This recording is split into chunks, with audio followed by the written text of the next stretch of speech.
Hello everyone, welcome to my channel. আমি বৃষ্টি, তোমরা দেখছো ইউবিএ ফ্যামিলি ব্লগ। তোমরা সবাই কেমন আছো জানিও। আমরা সবাই খুব ভালো আছি। দেখো সকাল সকাল সবাই মিলে ছাদ বাগানে চলে এসেছি। তো এই যে আজকে আমার ছাদ বাগানে সাদা জবা ফুল গাছে দেখো আশ্চর্য করার মতন অনেকগুলো ফুল ফুটেছে। ওর জন্য মাকে তাড়াতাড়ি করে ডাকলাম ফুলে সাজিয়ে নিয়ে এসে আসার জন্য। আর দেখো সাদা ফুল গাছে কত ফুল ফুটেছে। আর এটা টগর ফুল, এটা কি জানি জুঁই ফুল গাছেও কিন্তু অনেক ফুল ফুটেছে। সেগুলো কি ভালো লাগছে, ওর জন্য মাকে বললাম তাড়াতাড়ি আসো সাজিয়ে। তোমরা হয়তো ভাবছো কি এমন ফুল ফুটেছে তার জন্য এত আনন্দ করতে হবে। আসলে আনন্দটা কেন হবে না বলতে পারো? নিজে হাতে এরকম গাছ লাগিয়ে তারপরে যদি এত ফুল ফোটে, আনন্দটা তো হওয়াটা স্বাভাবিক, তাই না বলো? আসলে জানো তো, আমি অল্পতেই খুব আনন্দ করতে ভালোবাসি। আর আমি একা আনন্দ করতে ভালোবাসি না, সবাইকে নিয়ে কিন্তু আনন্দ করতে বেশি ভালোবাসি। ওই জন্য কিন্তু মাকে ডাকা, দেখো মাকে ডেকে এনে কিন্তু আমি দেখো ফুলগুলো তুলছি। আর মাও তো খুবই আনন্দ পাচ্ছে। নিজে এরকম হাতে ফুল তুলতে সবারই কিন্তু খুব ভালো লাগে। গাছ লাগাতে একটু সবার কষ্ট হয় ঠিকই, আর এই কষ্টের পরে যখন এই যে গাছে এরকম ভরে ভরে ফুল ফোটে না, এই কষ্টটা কিন্তু পুরো দূর হয়ে যায়।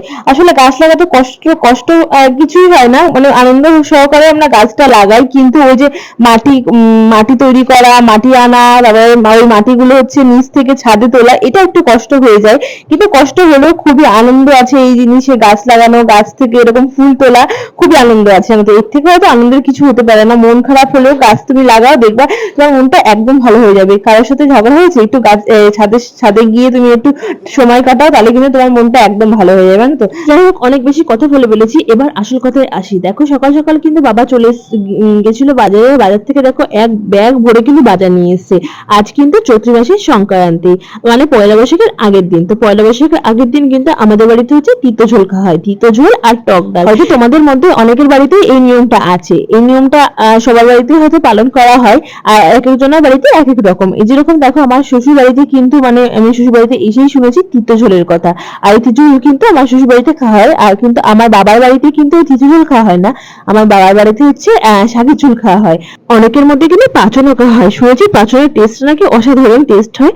যাই হোক, এই যে এই শাকের ঝোল, তারপরে হচ্ছে এই তেতো ঝোল, এই রান্নাটাও কিন্তু দারুণ খেতে হয়, জানো তো।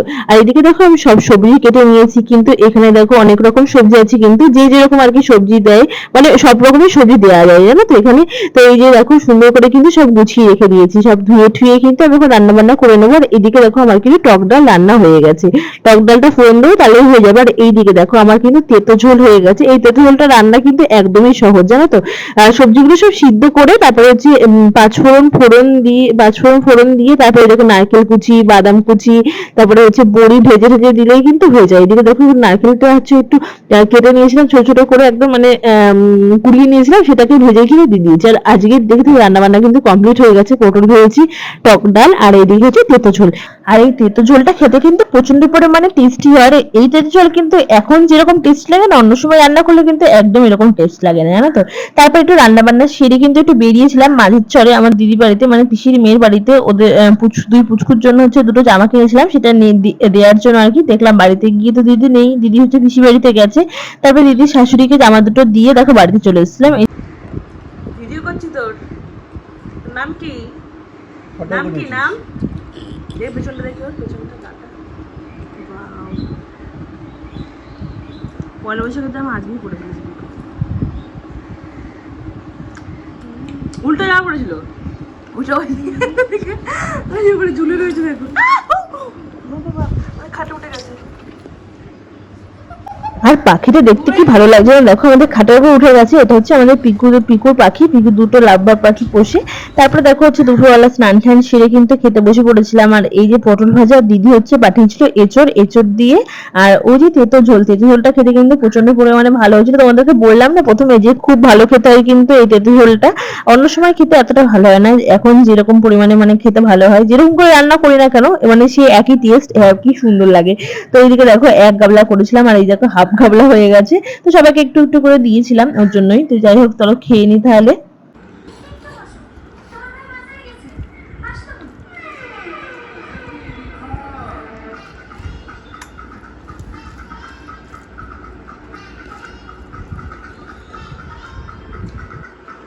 এক বাইরে প্রচন্ড পরিমাণে হাওয়া দিচ্ছে আর ঠান্ডা ঠান্ডা ওয়েদার। চুপচাপ বসে রয়েছি, দুদিকে জানলা দিয়ে সুন্দর হাওয়া দিচ্ছে, চুপচাপ বসে রয়েছিলাম। তো হঠাৎ করে মনে হলো একটু চা করলে মানে ভালো হতো। তো চা তো সেরকম খাওয়া হয় না আমাদের। তো তো এই যে দেখো তোমার দাদাভাই বললো যে একটু চা করে নিয়ে আসতে, ওর জন্য একটু দেখো আমার এর জন্য চা, চিনির জন্য এই যে হোয়াইট চা, বুঝেছো চিনি? তো এখন এই যে একটু এনজয় করবো আমরা হাওয়াটা আর চাটা। তো চলো তাহলে চাটা খেয়ে নিই। হ্যাঁ এটা খাবে আস্তে আস্তে। মরণ দশা, এটা কি হলো? এটা কি হলো? তাই মোছো কিছু নেই। আমার গেঞ্জিটা আছে, ওইটা নিচে গেঞ্জিটা আছে, দেখো ওটা নিচে, ওইটা নিচেই। এরকম করে কে করে আমাকে বল? তখন থেকে তারা মারছে, এরকম কে করে? হ্যাঁ ফেলে দিবি, এবার কি করবি? এবার কি করবো বল? পুরো বেডশিটটা নষ্ট হয়ে গেল। মুখটা দেখাও, ওকে একটু মুখটা দেখাও। সব কিছুতে আগে আগে আগ বাড়াবে, সব কিছুতে আগে আগে ইয়ে করবে। দেরি সহ্যই হয় না তোমার একদম, না? হ্যাঁ দেখো আবার আরে লুকিয়েছে, দুষ্টু কেন? আবার দেখো মুখ আমি তো লুকোচ্ছে। বললাম মা দাঁড়া, একটু দাঁড়া না। আমি যে চুম থেকে গরম যে লাগে মুখটা পুড়ে যাবে, ধরতে গেলে আজ গেল পুরো। ভালো হয়েছে, এই একটু চাটা এনজয় করতে এসেছিল, আমি পুরো গেল পুরো গোল মুচুকু। যাই আমি নিয়ে আয়, আমার ভালো লাগে না, বন্ধ করো ছাতা না।